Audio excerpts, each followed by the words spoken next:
तो हम लोग अब सीखेंगे कि टाइप्स ऑफ फंक्शन, फंक्शन की टाइप से एक छोटा सा वो लिखते हैं।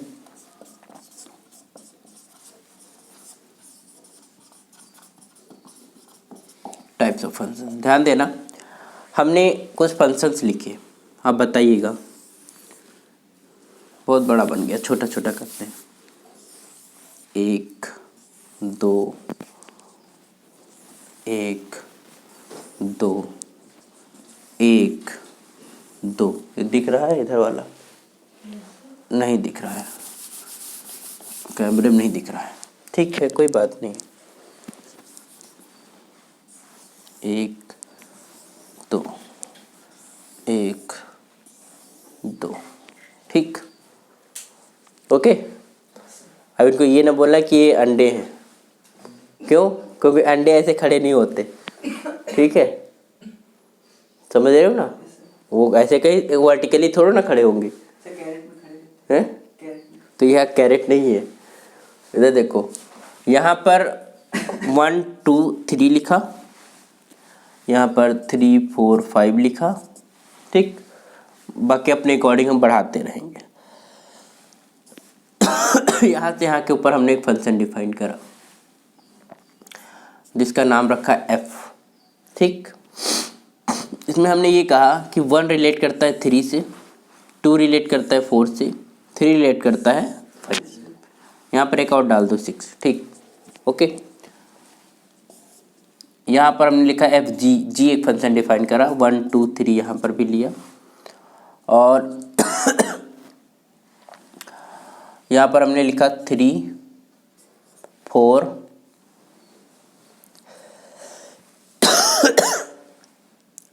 5 6। इससे हमने डिफाइन करा दिस,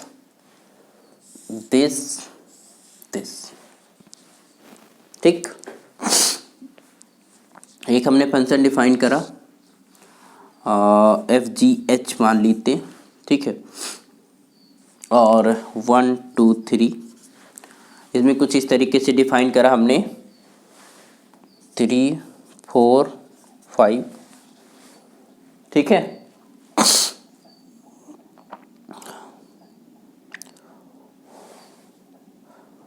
ये ऐसे डिफाइंड है, ऐसे, ठीक है। यहाँ से यहाँ के ऊपर हमने इसको कहा कि आई है 1 2 3, और यहाँ पर 3 4, इसको इससे इससे इससे।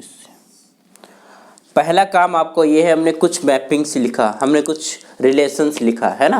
अब ये रिलेशन, मैपिंग का मतलब एसोसिएट करा, एसोसिएशन हमने कुछ लिखा FGHNI, जहाँ पर ये सेट कैपिटल X है और दिस इज और capital Y, this is capital X capital Y capital X capital Y capital X and capital Y, ठीक। मतलब इस पर्टिकुलर के लिए एक्स वाई अलग अलग है ना। यह सेट ए से इसके ऊपर हमने उसमें पहले बताइए ये फंक्शन है। फंक्शन की क्या डेफिनेशन है कि for every x there is a unique y, ठीक। तो ठीक है, 1 3 से रिलेट करता है, 2 3 से करता है 3, मतलब यहाँ पर कोई छूटा नहीं है, पहली बात तो ये। और दूसरा यूनिकली एग्जिस्ट है, मतलब एक एक्स के लिए 2 वाई नहीं है ना, एक एक्स के लिए एक ही वाई मिल रहा है, तो इसका मतलब ये फंक्शन है। दूसरा देखते हैं, यहाँ पर क्या है, 1 3 से रिलेट कर रहा है, 2 4 से रिलेट कर रहा है, 3 4 से, ये फंक्शन है।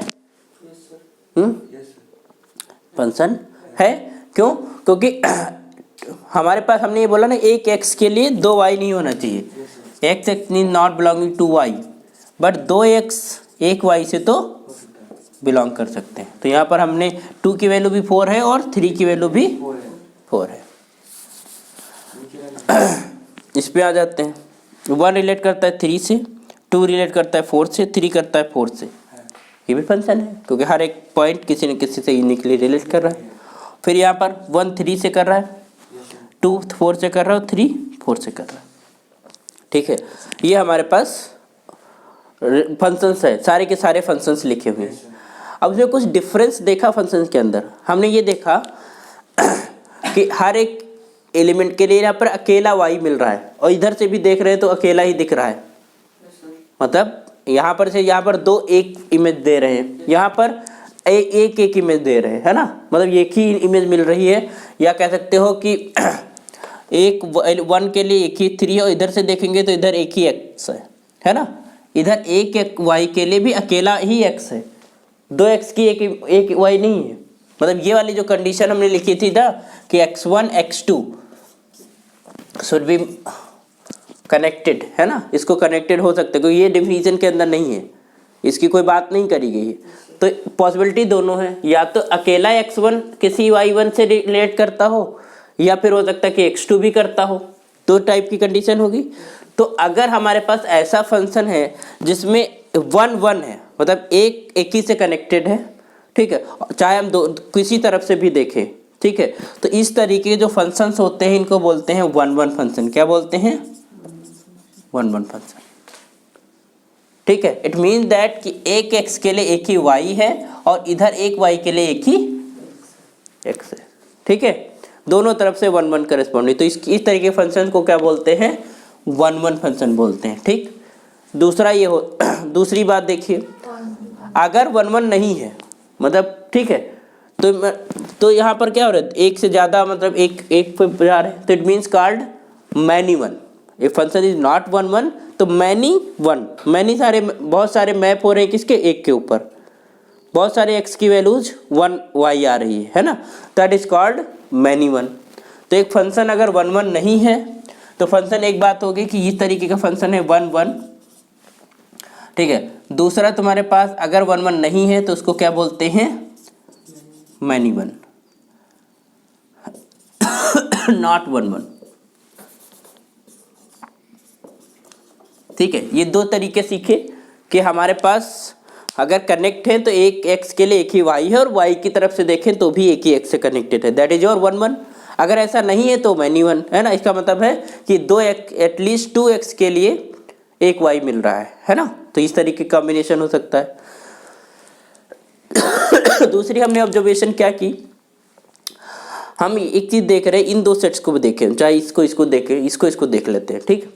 यहाँ पर हम देख रहे हैं कि जो y है, y मतलब कोडोमेन, कोडोमेन में यहाँ पर एक सेट खाली पड़ा हुआ है, बट इसमें नहीं पड़ा है ना, इसमें भी नहीं पड़ा है।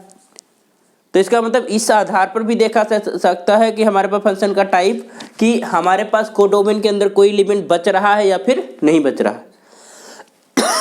तो अगर हमारे पास कोई एलिमेंट नहीं बच रहा है तो इसको बोलते हैं ऑन टू फंक्शन। क्या बोलते हैं? इसका मतलब ये है कि जो कोडोमेन है, कोडोमेन के हर एक एलिमेंट के लिए कोई ना कोई x जरूर वहाँ मौजूद है जो उससे एसोसिएटेड है, जो उससे कनेक्टेड है, ठीक। अगर कोई बच रहा है तो that is called into function, ठीक है। तो ऑन टू का मतलब पूरा y यूज हो जा रहा है, पूरा y के एलिमेंट्स यूज हो जा रहे हैं, तो that is called onto. और अगर कोई भी एक एलिमेंट बच जाए, एटलीस्ट एक एलिमेंट बच जाए उसके अंदर, ज़्यादा भी बच सकते हैं, तो that is called into function. तो इसका मतलब है अगर फंक्शन, तो यहाँ पर दो चीज़ें और हमने सीखा कि ऑन टू का मतलब कोडोमेन पूरा यूज हो गया, कोडोमेन के हर एक एलिमेंट के लिए कोई ना कोई एलिमेंट x है जिससे वो एसोसिएटेड है, मतलब खाली नहीं पड़ा हुआ है कोई एलिमेंट, है ना। तो उस तरीके का जो फंक्शन होगा, उस तरीके का जो रिलेशन होगा, उसको क्या बोलेंगे? ऑन टू फंक्शन, ठीक है। और अगर ऑन टू नहीं है तो क्या होगा? इनटू होगा। इनटू का मतलब ही हो गया कि कम से कम एक एलिमेंट y के अंदर है जो किसी x से एसोसिएटेड नहीं हो, एक्स्ट्रा एलिमेंट्स हो सकते हैं। इसके लिए कुछ नहीं कहा, इसके लिए कहा है कि इसमें कोई खाली ना, फंक्शन की डिफिनीशन में, कि इसके अंदर कोई एलिमेंट ऐसा ना हो जिसकी इमेज ना एग्जिस्ट करती हो। बट इसमें थोड़ा ना बोला है कि हर एक एलिमेंट के लिए कोई ना कोई x हो, बट इसमें हो भी सकता है, नहीं भी हो सकता है। तो अगर हर एलिमेंट के लिए y के हर एलिमेंट के कोई ना कोई x मौजूद है तो इसका मतलब वो ऑन टू फंक्शन हो गया, ठीक है। और अगर नहीं है तो इनटू फंक्शन हो गया। तो इसका मतलब है ये है नॉट ऑन टू। अगर हमारे पास इनटू का मतलब नॉट ऑन टू। अच्छा, तो इसका मतलब है कि कोई भी फंक्शन, ध्यान देना, कोई भी फंक्शन हमने लिया तो या तो वो 1 1 होगा या मैनी वन होगा, दोनों साथ साथ तो नहीं हो सकते, ठीक है। ये दोनों ऑन टू होगा या फिर इनटू होगा, ठीक है। तो इस तरीके से on the behalf of this हमारे पास 4 टाइप के फंक्शन बनते हैं, ठीक। अब बताइए, ये फंक्शन 1 1 है और क्या है? इंटू 1 1 एंड इंटू, क्योंकि एक बच गया। ठीक है, यहाँ पर दिस इज और मैनी वन प्लस इंटू, समझ रहे हो ना। तो ये वाला 1 1 ऑन टू था और प्लस 1 1 भी है, क्योंकि यहाँ पर एक एक का रिलेशन है दोनों तरफ से, और सारा सारा वाई कवर हो गया, इस मिनट ऑन टू है ना। ये वाला many one plus onto, समझ में आ गया। तो इसका मतलब 4 टाइप के हमारे फंक्शन बने। कोई फंक्शन हम लेंगे, उठाया, ठीक है, उसमें ये पॉसिबिलिटी हो सकती है 1 1 हो और इंटू हो, है ना, 1 1 हो और ऑन टू हो, है ना। दूसरा हमारे पास मैनी वन है, इंटू हो, है ना। दूसरा हमारे पास मैनी वन है और ऑन टू हो। ये पॉसिबिलिटी, क्या ऑन टू और इंटू साथ साथ में हो सकते हैं? नहीं। जब नॉट ऑन टू, जब कोई फंक्शन ऑन टू नहीं होता है तब उसको इंटू बोलते हैं। ठीक है, तो ये 4 टाइप के फंक्शंस होते हैं। अब देखते हैं कि इनको कौन सेम कैसे हैं। यहाँ पर कोडोमेन क्या है 3 4 5 6, यहाँ पर कोडोमेन क्या है 3 4। तो सर बढ़ा नहीं सकते क्या चीज? ये तो सर इन्फिनिटी तक होंगे। इन्फिनिटी कैसे हो जाएगा? यहाँ पर कोडोमेन जो सेट हमने लिया है वाई, उसके अंदर 4 एलिमेंट है, इसमें 2 ही एलिमेंट है, और यहाँ पर एलिमेंट्स मैप नहीं, ये वाले बच जा रहे हैं एलिमेंट्स। और जब बच जा रहे हैं तो उसको हम क्या बोलते हैं, दैट इज कॉल्ड इनटू। जब कोडोमेन के अंदर एलिमेंट्स बच जाएं तो उसे क्या बोलेंगे, इनटू।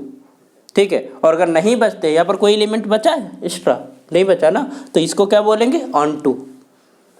ठीक है, ओके। तो आइए जरा आप इसको डिफाइन कर लेते हैं प्रॉपर तरीके के, कैसे हम कोई फंक्शन होगा तो उसको देखेंगे कि वो 1 1 है या फिर नहीं। बिठा दो इसको।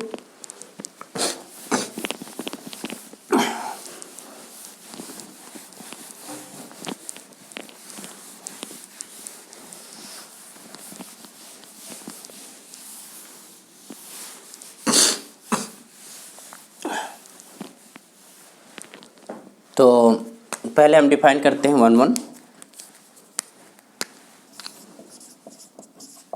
1 फंक्शन। समझ में आ गया ना क्या कह रहा है 1 1 फंक्शन? ठीक है, अब इसको कैसे हम प्रूव करेंगे। तो a function set to be 1 1 if f of x1 is not equals to f of x2, if x1 is not equals to x2, then इनकी इमेजेस भी इक्वल नहीं होनी चाहिए। समझ में आए बात? अगर 2 पॉइंट्स हैं कैपिटल X के अंदर जो इक्वल नहीं है, ठीक है, तो उनकी जो इमेजेस आ रही हैं, उनकी जो वैल्यूज आ रही है वो भी इक्वल नहीं होनी चाहिए, क्योंकि अगर इक्वल हो गई तो इसका मतलब 2 x थे अलग अलग जिनकी वैल्यू 1 हो गई, है ना। तो दिस इज द डेफिनेशन। और वी कैन से कि अगर इमेजेस हमने कहा इक्वल हैं, ठीक है, तो वो फंक्शन की वैल्यू पॉइंट्स भी इक्वल होनी चाहिए। ठीक है, इसी को उल्टा करके लिख दिया। अगर यहाँ पर बोला है कि अगर प्री इमेजेस मतलब x की वैल्यूज इक्वल नहीं है तो फंक्शन की वैल्यूज भी इक्वल नहीं होनी चाहिए। ओके, अगर इक्वल हो गई तो इसका मतलब 2x डिफरेंट थे जिसकी एक वैल्यू आ गई, है ना। इसमें क्या हमने बोला कि अगर हमने कहा कि 2 पॉइंट्स पे फंक्शन की वैल्यू सेम है, ठीक है, तो इसका मतलब वो 2 पॉइंट्स दोनों सेम ही हैं, वो अलग अलग पॉइंट्स नहीं है, क्योंकि अलग अलग पॉइंट्स हो जाएंगे। अगर मान लो ऐसा हुआ कि x1 is not equals to x2 and f of x1 is equals to f of x2, तो इसका मतलब हम जानते हो क्या कह रहे हैं कि x1 भी है x2 भी है, और जो किस पे मैप हो रहा है तो मैनी वन हो जाएगा। ठीक है, तो मैनी वन से बचने के लिए कि अगर ये दोनों डिफरेंट लेते हैं, ठीक है, तो 110% ये भी डिफरेंट होनी चाहिए, देन वी कैन से कि फंक्शन इज 1 1। ठीक है, तो हम जब कभी किसी फंक्शन को 1 1 प्रूव करना होगा तो हम क्या करेंगे, प्री इमेजेस को हम इक्वल ले लेंगे। हम कह लेंगे कि f of x1 is just equal to f of x2, और इसकी मदद से ये शो कर देंगे कि x1 x2 के इक्वल है। जैसे कि एक क्वेश्चन ले लिया हमने, मान लो लेट एग्जांपल के तौर पे एक ले लेते हैं।